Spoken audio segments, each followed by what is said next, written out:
Hola, buenas tardes amigos. Estamos aquí en este espacio creado para ustedes, para aprender en conjunto. Y esto es finanzas con un enfoque práctico. Y el día de hoy vamos a hablar de un tema bastante importante, la inflación, eh, cómo, cómo combatirla. Pero primero, primero vamos a hablar qué es la inflación, señores. Por definición, proceso económico provocado por el desequilibrio existente entre la producción y la demanda. Causa una subida continuada de los precios de la mayor parte de los productos y servicios y una pérdida del valor del dinero para poder adquirirlos o hacer uso de ellos. Bueno, pues en este caso todos hemos visto y hemos sufrido la inflación. Y eso es muy fácil de sentirse año con año, enero con enero. Eh, Vamos a decir que en el 2020 500 pesos eran 500 pesos y hoy esos 500 pesos son 500 pesos. Ese es el valor nominal. Pero el valor de la inflación viene cuando con esos 500 pesos del 2020 no alcanzo a comprar lo mismo ahora en el 2021. Ese desbalance.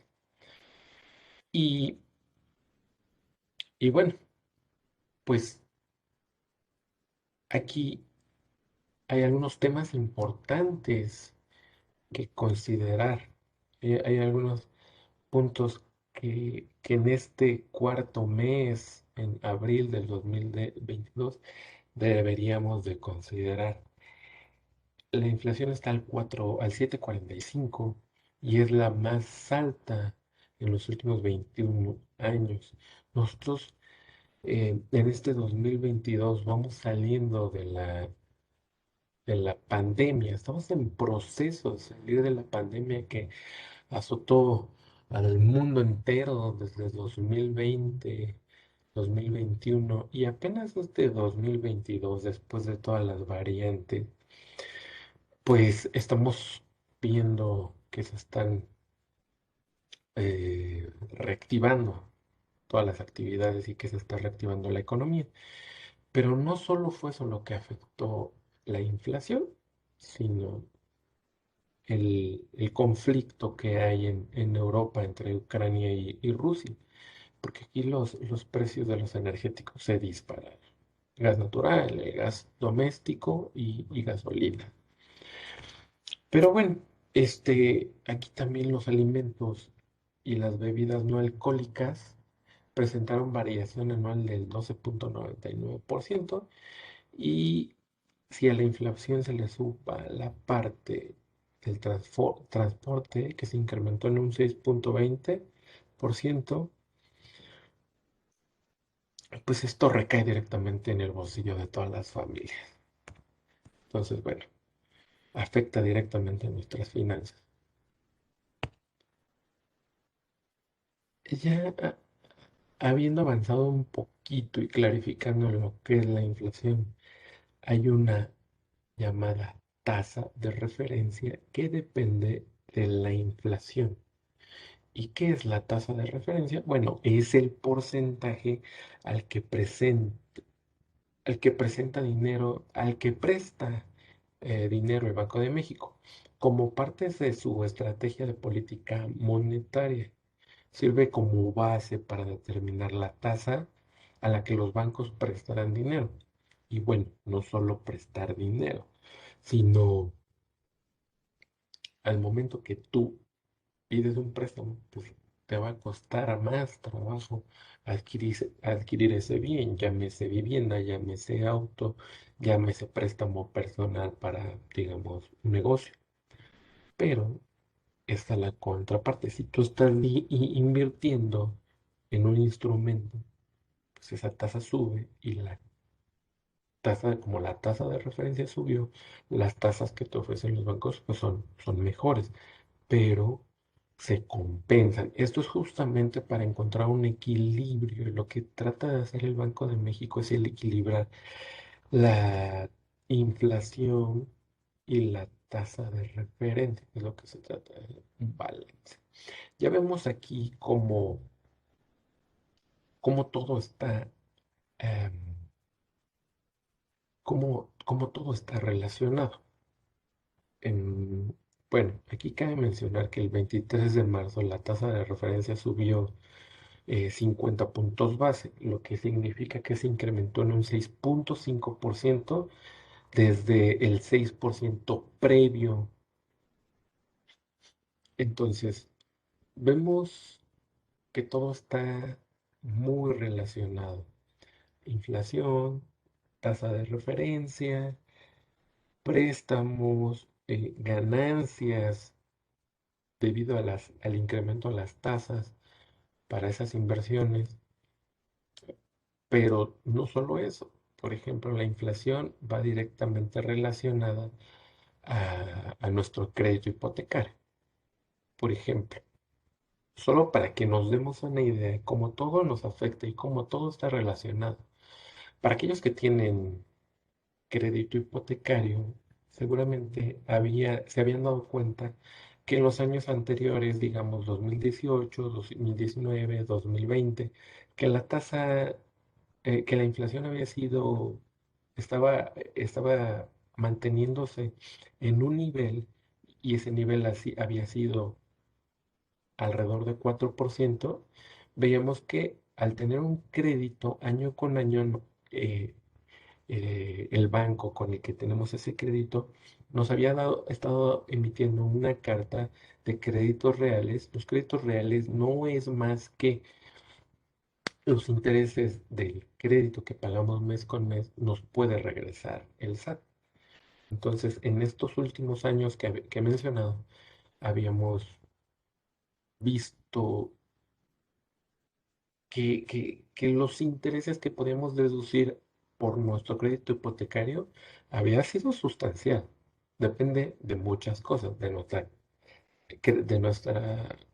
tasa en la que nos prestó el banco, el monto del banco y obviamente la inflación. Es lo que yo les quería comentar. La inflación afecta. Esa retención de impuestos, a grosso modo, se saca la tasa que nos presta con la que nos presta el banco menos la inflación y se multiplica por el saldo que se tiene en ese momento. Digamos, si en 2020 nuestra tasa fue del 10% que nos prestó el banco, y pues esa no va a cambiar, es del 10%, vamos a decirlo así, menos la inflación, que en aquel momento fue del 4%, o para este ejemplo vamos a decir que fue del 4%, se resta la tasa del banco del 10 menos la inflación, 4%, nos queda 6%.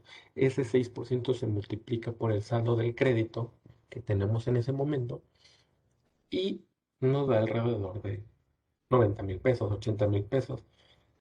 Es un ejemplo. Pero ¿qué sucede ahorita con esta inflación del 2021 del 7%? Y teníamos una tasa de préstamo de 10%, menos 7 es 3. Se redujo a la mitad prácticamente. Entonces, esto varía mucho en cada caso, pero hay casos en los que esta aritmética de tasas multiplicado por el saldo da negativo.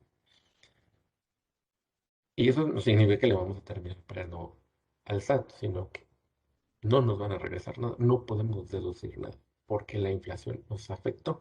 Con este ejemplo, lo que quiero yo explicar o exponer es que la inflación está presente en todo. La comida que hacemos día a día, en el súper que hacemos los fines de semana, etcétera.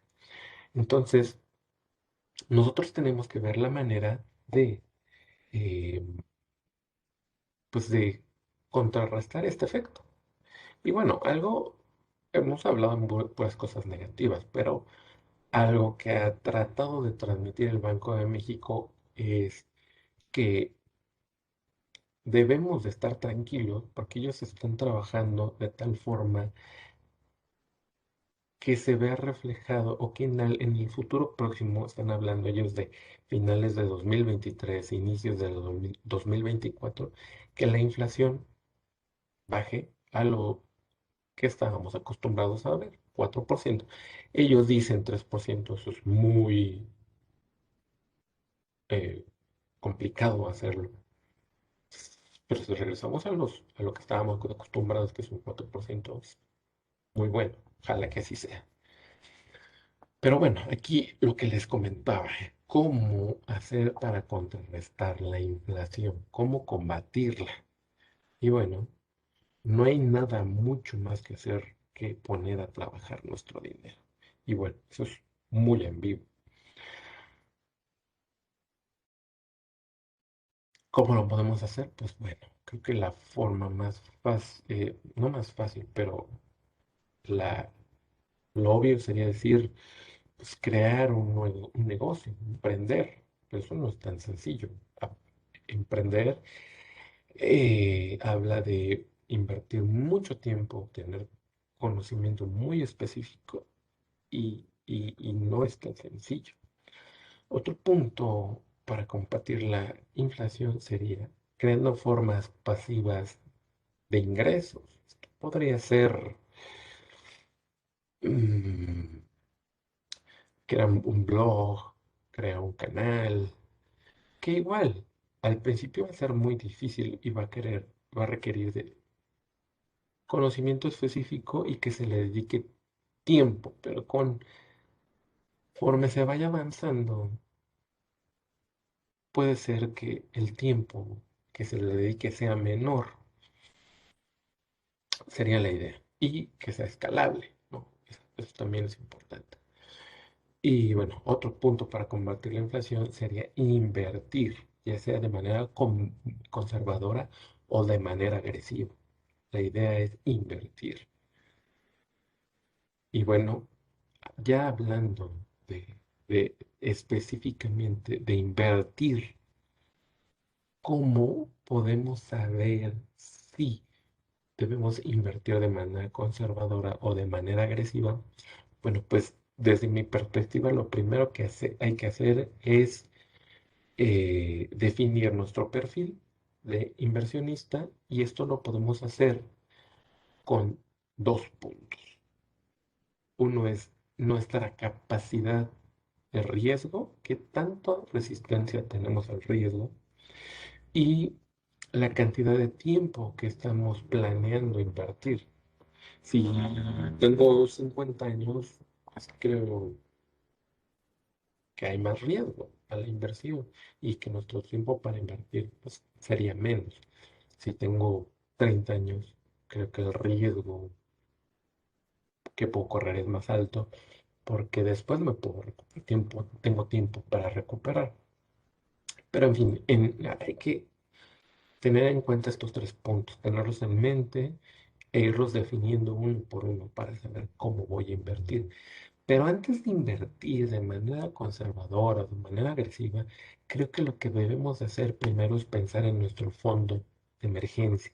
Y por definición, el fondo de emergencia es un monto de dinero utilizado para cubrir o compensar una situación imprevista, ¿no? Poderla cubrir. Y para empezar, creo que nuestro fondo de emergencia debería de cubrir 3 meses de nuestros gastos. No de nuestros ingresos, sería de nuestros gastos. Por eso es bien importante definir cuánto gastamos mes con mes. Una vez teniendo nuestros gastos mensuales, podemos iniciar a ahorrar 3 meses de nuestros gastos. Y el siguiente paso sería tener 6 meses de nuestros gastos, ¿no? Ya cuando empezamos a tener cierta estabilidad económica, podemos pensar en 6 meses de ello. Y ya pensando en algo más robusto, podríamos decir 12 meses. Sería como el objetivo de nuestro fondo de emergencia. Y una vez teniendo nuestro fondo de emergencia cubierto, podemos pensar en invertir.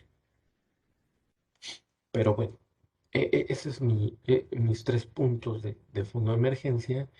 Lo siguiente a conversar es dónde hacer crecer el fondo de emergencia, porque también no es conveniente empezar a ahorrar y ponerlo abajo del colchón, ponerlo dentro del closet, sino hay instrumentos financieros donde nosotros podemos meter nuestro dinero. Entonces, bueno, aquí les muestro mi primer recomendación sería CETES directos. Y en CETES directos tenemos estas tasas que la tasa va incrementando dependiendo del plazo al que vamos a tener sujeto el dinero que vamos a ingresar. Entonces, un mes son 6,50% y un año 8,50, ¿vale? Va incrementando porque es el tiempo que vamos a tener retenido el dinero, no lo podemos tocar. De la forma que existe esta herramienta de CETES directos, hay otra que se llama supertasas. Y el instrumento financiero son nuevamente CETES. Entonces, aquí las tasas son muy parecidas, pero hay cierta diferencia. Podemos comparar de un mes de CETES directos contra supertasas, que sería 6,40 contra 6,50. En este caso, CETES directos es más alto. En el caso de, vamos a decir, 3 meses, es 7,20 contra 7,65. Supertasas, en este caso, está más alto. Para el caso de 6 meses, por ejemplo, CETES directos lo tiene a 7,74 y supertasas a 7,75. En este caso, supertasas es más alto. Y en el ejemplo de un año, con 8,55 para CETES directos, supertasas lo tiene contra 8,25. En este caso, CETES directo está más alto. Otra opción es Smart Cash de GBM, que está al 5,50. En este caso, el dinero está disponible a la vista. Tú lo puedes retirar de un día al otro, considerando día hábil y horario de solicitud. Otro instrumento, otra institución es Hey Banco. Hey Banco tiene un pagaré a 7 días. Si ven la diferencia, es 1, 3, 6 y un año. Supertasas igual. Marcash lo tiene líquido. Y el banco, pues no es ninguna de las opciones anteriores, ni un mes, ni 3 meses, ni 6 meses, ni un año. Pero tampoco está líquido. Es un pagaré a 7 días. La tasa es del 5%. Este está muy atractivo porque la tasa no es de las menores, no es la más alta, es una tasa media, pero el dinero está disponible cada 7 días. Y bueno, es el 5%, pero puede subir al 7% si tú solicitas a Hey Banco la tarjeta de crédito y mes con mes tú usas la tarjeta 6 veces con montos arriba de 100 pesos. Entonces, eh, aquí es bien importante tener en cuenta. Ya vimos que la inflación está a 7,45, como lo vimos al principio. Esa es la inflación. Entonces, nuestra ganancia en estos instrumentos financieros es ¿cuál supera la inflación para no perder dinero? Pues en el caso de CETES directos, en el caso de CETES directos, ni el de 3 meses la supera, sería a partir de 6 meses. Es decir, que yo tendría que tener aquí mi dinero para ganar un poquito y a un año para ya tener una ganancia de, pues ni de un punto porcentual, pues ya se está teniendo ganancia, 8,51. Y en este caso, en el caso de supertasa sería a partir de el plazo de 91 días, 7,65, 7,90 y 7,75 ya son superiores a la inflación marcada en 7,45. En el caso de Smart Cash, no. Y en el caso de banco, tampoco. Aquí en el punto 3 y 4 estamos perdiendo con respecto a la inflación. Sin embargo, es mucho mejor tenerlo en Smart Cash y en Ace Banco que abajo del colchón o en nuestra cuenta de nómina, ¿vale? Eso es bien importante.